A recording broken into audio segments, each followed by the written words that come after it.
We have an absolutely extraordinary attitude in our culture and in various other cultures, high civilizations, to the new member of human society. Instead of saying frankly to children, "How do you do? Welcome to the human race," we are playing a game, and we are playing by the following rules. We want to tell you what the rules are so that you'll know your way around, and when you've understood what rules we're playing by, when you get older you may be able to invent better ones. But instead of that, we still retain an attitude to the child that he is on probation. He's not really a human being. He's a candidate for humanity. And in just this way, we have a whole system of preparation of the child for life, which always is preparation and never actually gets there. In other words, we have a system of schooling which starts with grades, and we get it always preparing for something that's going to happen.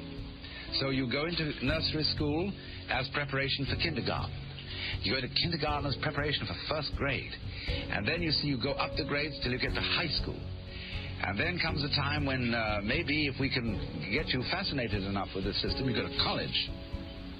And then when you go to college, if you're smart, you get into graduate school and stay a perpetual student. And go back to be a professor and just go round and round in the system.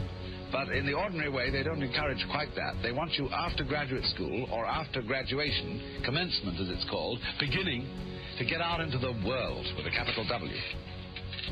And so you've been trained for this and now you've arrived. But when you get out into the world at your first sales meeting, they've got the same thing going again, because they want you to make that quota. And if you do make it, they give you a higher quota. And come along about 45 years of age, maybe you're vice president. And suddenly it dawns on you that you've arrived, with a certain sense of having been cheated, because it is just the same as things. Life feels the same as it always felt. And you are conditioned to be in desperate need of a future. So the final goal that this culture prepares for us is called retirement, when you will be a senior citizen and you will have the wealth and the leisure to do what you've always wanted, but you will at the same time have impotence, a rotten prostate, and false teeth, and no energy. So the whole thing from beginning to end is a hoax. You are involved, by and large, in a very strange business system which divides your day into work and play.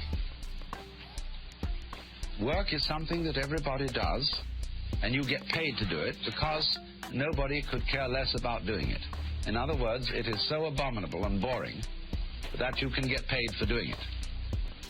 And the object of doing this is to make money. And the object of making money is to go home and enjoy the money that you've made. When you've got it, you see, you can buy pleasure. And in myriads of ways, you see, you go home, we're the wealthiest people in the world, and you would think that having earned your money and go home, you would have an orgy and a great banquet and so on, but nobody does. They eat a TV dinner, which is just a warmed-over airline food, and then they spend the evening looking at an electronic reproduction of life, which is divided from you by a glass screen. You can't touch it, you can't smell it, it has no color, except maybe if you're very wealthy it has color.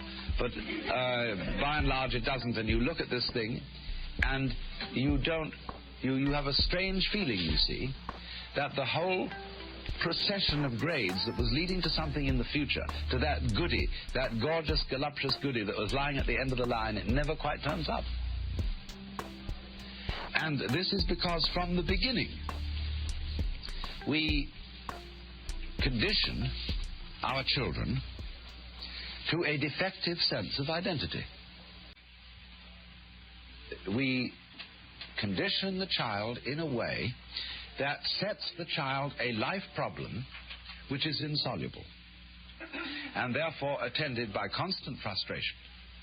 And as a result of this problem being insoluble, It is perpetually postponed to the future, so that one is educated to live in the future, and one is not ever educated to live today. Now, I'm not saying that, the philosophy of carpe diem, let us drink today for tomorrow we die, and not make any plans. What I am saying is that making plans for the future is of use only to people who are capable of living completely in the present.